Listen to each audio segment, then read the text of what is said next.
ഏവർക്കും ദേവദാരുവിലേക്ക് സ്വാഗതം. വിഷു എന്ന് പറഞ്ഞാൽ നമ്മുടെ എല്ലാവരുടെയും മനസ്സിൽ ഓടിയെത്തുന്നത് ഐശ്വര്യത്തിൻ്റെയും സമ്പൽ സമൃദ്ധിയുടെയും വിഷുവാണ്.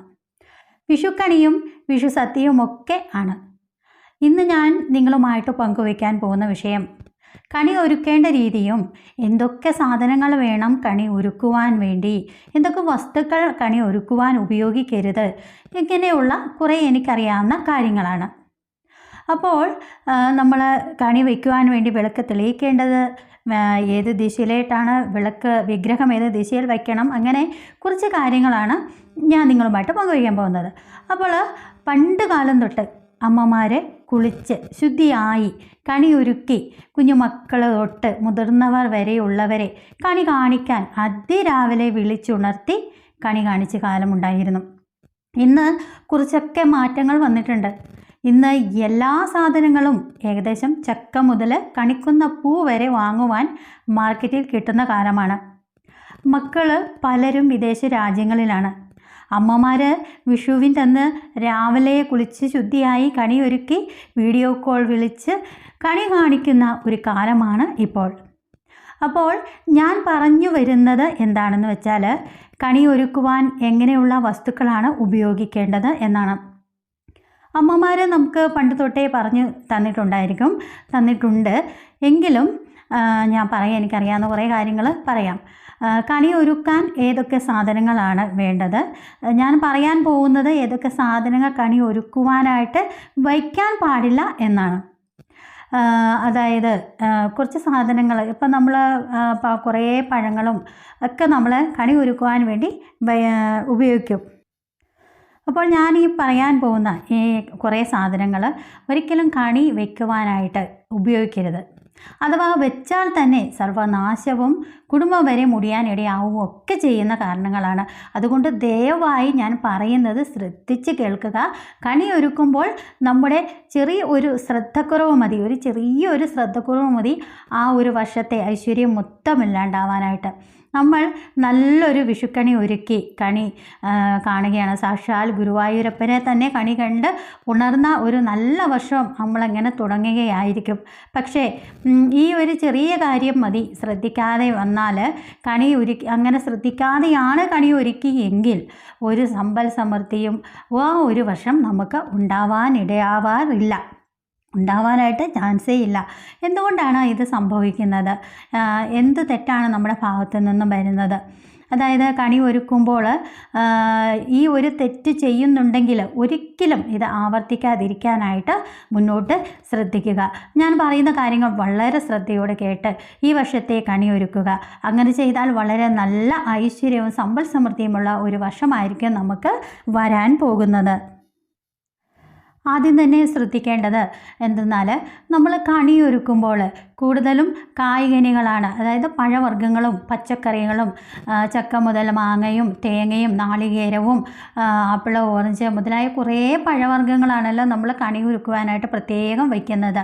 അപ്പോൾ ഒരു കാര്യം പ്രത്യേകം ശ്രദ്ധിക്കുക, ഒരിക്കലും കേടായതോ ചീഞ്ഞതോ ആയ പഴങ്ങളോ പച്ചക്കറികളോ ഒരിക്കലും കണി വയ്ക്കാൻ ഉപയോഗിക്കരുത്. അതിനേക്കാളും പ്രത്യേകം ശ്രദ്ധിക്കേണ്ടത് കയ്പുള്ള ഒരു പഴങ്ങളും പച്ചക്കറികളും ഒന്നും ഒരിക്കലും കണി വയ്ക്കാനായിട്ട് പാടില്ല എന്നുള്ളതാണ്. അത് അങ്ങനെ ഇനി ശ്രദ്ധിക്കാതെ എങ്ങാനും അത് ഒരിക്കലും ഉപയോഗിക്കാനേ പാടില്ല. അതുപോലെ കണി വയ്ക്കാനെടുക്കുന്ന നമ്മൾ കണി വയ്ക്കാനായിട്ട് നാണയങ്ങളും നോട്ടുകളുമൊക്കെ എടുക്കാറുണ്ടല്ലോ. അപ്പോൾ അത് നല്ലപോലെ സോപ്പിട്ട് കഴുകിയിട്ട് മഞ്ഞളും തുളസിയും കൂടി ഇട്ട വെള്ളം ഉപയോഗിച്ച് കഴുകി വേണം നാണയങ്ങൾ കണി വയ്ക്കാനായിട്ട് എടുക്കാൻ വേണ്ടി. പ്രത്യേകം ശ്രദ്ധിക്കുക, നോട്ടുകളാണ് ഉപയോഗിക്കുന്നതെങ്കിൽ നോട്ടിൽ ആ വെള്ളം തളിച്ചിട്ട് മാത്രമേ ഈ കണി വയ്ക്കുവാൻ വേണ്ടി ഇത് ഉപയോഗിക്കാനായിട്ട് പാടുള്ളൂ. അതുപോലെ നമ്മൾ കണി വയ്ക്കുവാനായിട്ട് സ്വർണം ഉപയോഗിക്കാറുണ്ട് അല്ലേ? സ്വർണം കണി വെക്കാനായിട്ട് നമ്മൾ ഉപയോഗിക്കുമല്ലോ. അപ്പോൾ അത് നമ്മൾ ഉപയോഗിച്ചതോ അല്ലെങ്കിൽ ഉപയോഗിക്കാതിരിക്കുന്നതോ ആയ സ്വർണ്ണമാണെങ്കിൽ പോലും കൂടെ അതും ഇതുപോലെ മഞ്ഞൾ വെള്ളത്തിൽ നല്ലപോലെ കഴുകി വൃത്തിയാക്കി തുളസി വെള്ളം തളിച്ചിട്ട് വേണം നമ്മൾ കണി വയ്ക്കുവാനായിട്ട് ഉപയോഗിക്കേണ്ടത്. അതുപോലെ തന്നെ കണി വയ്ക്കുന്നതിന് മുൻപ് തന്നെ ഇതെല്ലാം തന്നെ റെഡിയാക്കി വെക്കണം. അതിന് ശേഷം നല്ലപോലെ കുളിച്ച് ശുദ്ധവൃത്തിയോടെ വേണം കണി ഒരുക്കുവാൻ. അല്ലെങ്കിൽ കണി ഒരുക്കിയിട്ടൊന്നും പോയി കുളിക്കാം, അല്ലെ അത്രയും നമുക്ക് പണി എളുപ്പമുണ്ടല്ലോ എന്നൊക്കെ ഓർത്തൊന്നും ഒരിക്കലും അങ്ങനെ ഒരു തെറ്റ് ചെയ്യാൻ പാടില്ല. കുളിച്ച് ശുദ്ധവൃത്തിയോടെ മാത്രം വേണം കണി ഒരുക്കുവാനായിട്ട്.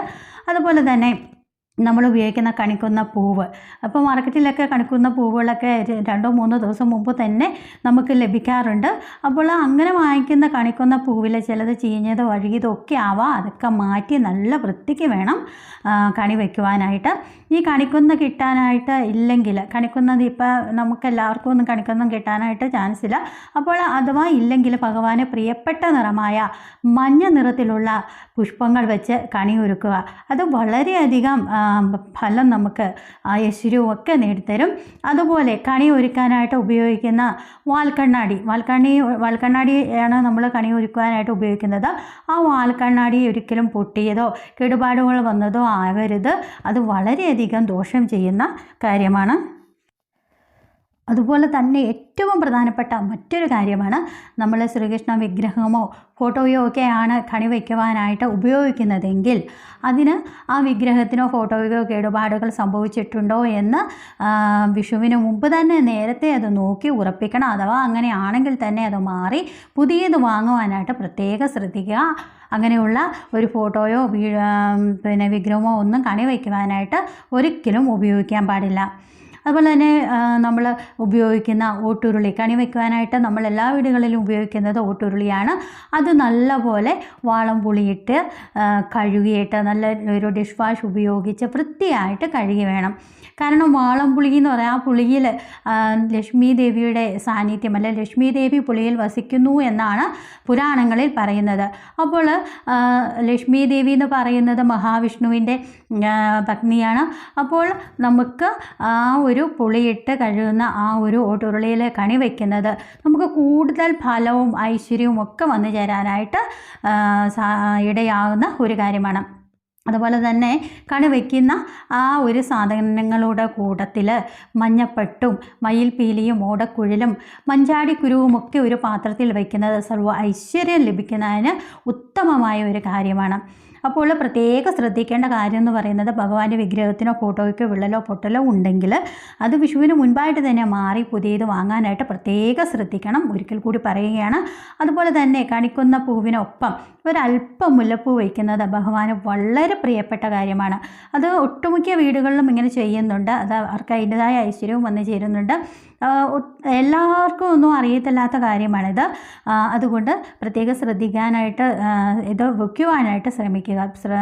മുല്ലപ്പൂവ് ഒരു ശകലം കണിക്കുന്ന പൂവിനൊപ്പം മുല്ലപ്പൂ വയ്ക്കുന്നത് ഭഗവാന് വളരെ പ്രിയപ്പെട്ട കാര്യമാണ്. ഇത് വളരെയധികം ശുഭഫലമാണ് നേടിത്തരുന്നത്. അപ്പോൾ ഈ കാര്യങ്ങളെല്ലാം ശ്രദ്ധിച്ച് നമ്മൾ കണി ഒരുക്കുന്ന വിഗ്രഹം വടക്ക് കിഴക്ക് ഭാഗത്ത് വേണം വയ്ക്കുവാനായിട്ട്. അങ്ങനെയാണെങ്കിൽ കൂടുതലും നമുക്ക് ഐശ്വര്യം ലഭിക്കുന്ന കാര്യമാണ്. വിഗ്രഹവും ഫോട്ടോയും ഒക്കെ നമ്മൾ വിളക്ക് ഒരു 5 തിരി വിളക്കിൽ നെയ്യ് ഒഴിച്ച് വിഷുദിനത്തിൽ കണി ഒരുക്കുമ്പോൾ നമ്മൾ നെയ്യ് ഒഴിച്ച് 5 തിരി വിളക്കിൽ തിരിയിട്ട് ദീപം തെളിയിച്ച് കണി കണ്ടാൽ കോടി പുണ്യവും കോടി ഫലവും കൂടുതൽ ഐശ്വര്യം ലഭിക്കുവാനായിട്ട് നമുക്ക് ഇടവരുത്തുന്ന ഒന്നാണ്. അപ്പോൾ ഞാനീ പറഞ്ഞ കാര്യങ്ങളൊക്കെ വളരെ ശ്രദ്ധിച്ച് ചെയ്താൽ ഈ ഒരു വർഷം ഏറ്റവും നല്ലൊരു വർഷമായിരിക്കും നമുക്ക്. ഇല്ലെങ്കിൽ വളരെ വിപരീത ഫലമാണ്, വളരെ അനർത്ഥങ്ങളൊക്കെ നമ്മുടെ ജീവിതത്തിൽ ഉണ്ടാവാനായിട്ടിടയുണ്ട്. എല്ലാ കാര്യങ്ങളും ശ്രദ്ധിച്ച് ഇതുപോലെ തന്നെ നമ്മൾ കണിയൊരുക്കി എല്ലാ ഐശ്വര്യങ്ങളും നമ്മുടെ ജീവിതത്തിലുണ്ടാവും. എല്ലാവർക്കും നല്ലൊരു വിഷുദിനം ആശംസിച്ചുകൊണ്ട് നിർത്തുന്നു. ഞാൻ ആദ്യമായിട്ടാണ് എൻ്റെ ചാനൽ നിങ്ങൾ കാണുന്നതെങ്കിൽ ദയവായി സബ്സ്ക്രൈബ് ചെയ്യാൻ ശ്രമിക്കുക. അതോടൊപ്പം ലൈക്ക് ചെയ്യുക, ഷെയർ ചെയ്യുക. ഞാനിടുന്ന ഓരോ വീഡിയോയും നിങ്ങൾക്ക് ലഭിക്കുന്നതിനായിട്ട് ബെല്ലൈക്കൺ കൂടി ഒന്ന് സ്പർശിക്കുക. അടുത്ത ഒരു വീഡിയോയിൽ വരും വരെ നന്ദി, നമസ്കാരം.